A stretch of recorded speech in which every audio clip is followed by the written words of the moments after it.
Hello everyone, Dr. Suneel Dhand, internal medicine physician. Welcome to another video.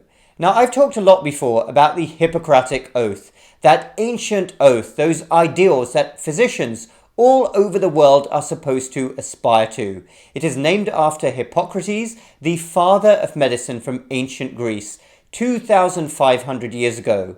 And when you read the writings of Hippocrates, he was well ahead of his time. In fact, he was better and more ethical than many medical practitioners today.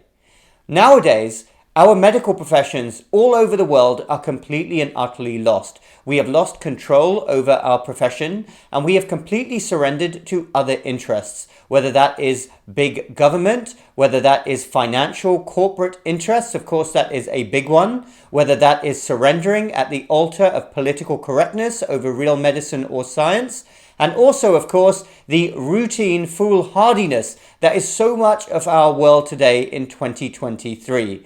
All of these things have brought a great amount of shame on what the medical profession is supposed to be and the real ideals of Hippocrates.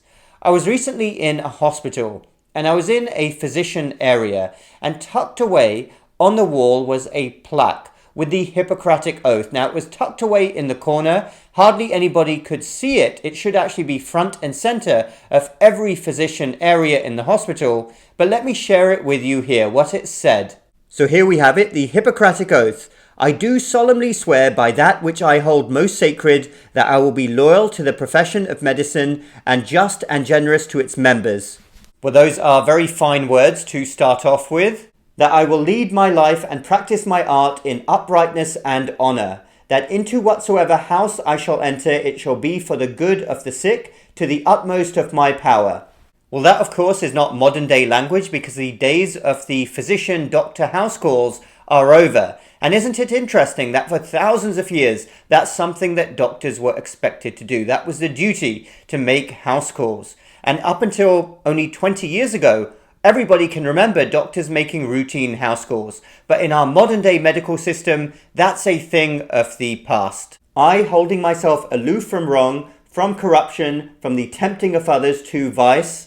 Well, is it really possible in the modern day system to be free of corruption? I'm not talking about individual physicians here, but the whole system, the way things are set up from the very top, from relationships of big industry with big government, and also physician societies, which are essentially big business. Is it really possible to be free of corruption today? From the tempting of others to vice, that I will exercise my art solely for the cure of my patients, and will give no drug, perform no operation for a criminal purpose, even if solicited.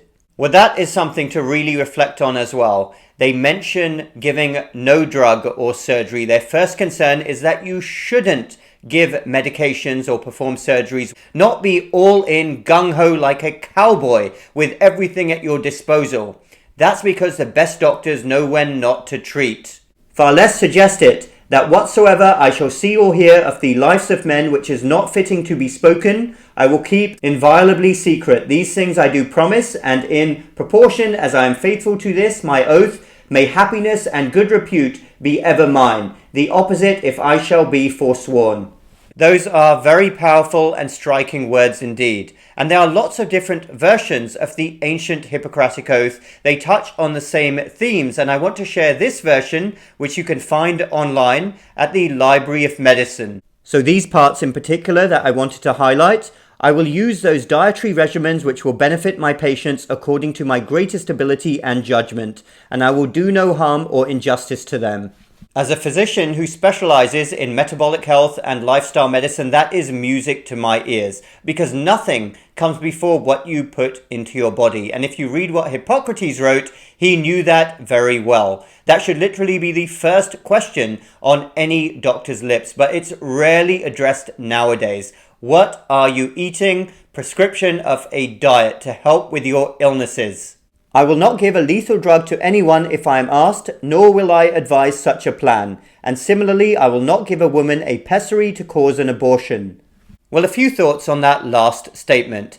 Firstly, it must be said, in today's clown world, not a single medical establishment, at least in the United States, will say that only women can have children. Apparently, men can get pregnant as well. So keep that in mind with the level of foolishness that reigns supreme right now. These are the same institutions, by the way, that are responsible for administering the Hippocratic Oath. But talking about abortion itself, now I know everybody has their own views on abortion. I do as well. I don't want to get political, but I will say this. I have never administered any medication in my career to cause an abortion, and I don't intend to either. But remember, when those words were written, abortion was a highly dangerous technique that was likely an extreme risk to the mother. So keep that in mind as well. In purity and according to divine law will I carry out my life and my art. Again, very profound words right there. I will not use the knife, even upon those suffering from stones, but I will leave this to those who are trained in this craft. That is extremely important as well for any practitioner of medicine. Know your limits and know when you need additional help or any other specialist to intervene. I always like to go back every so often to the Hippocratic Oath and remember those soaring words. How far we have strayed as a profession away from the ideals of medicine, of respecting the core fundamentals of medicine, including patient autonomy, respecting every single patient as an individual, not being arrogant, knowing that our patient knows far more about their own body than we do. How far we have strayed away from many of those ideals, and what a corrupted system we currently work in. I don't even believe that nowadays newly graduating medical students even have the oath administered to them, even with modifications. But I hope the pendulum swings back in the future, and future practitioners of medicine realize that for thousands of years, those soaring words of the Hippocratic Oath held true, and they still hold true. Those must be the lofty ideals that every practitioner of medicine, every doctor graduating around the world remembers and aspires to. And I hope that in your life, you have a physician, a doctor that holds true to those ideals as well. Thanks everyone for listening.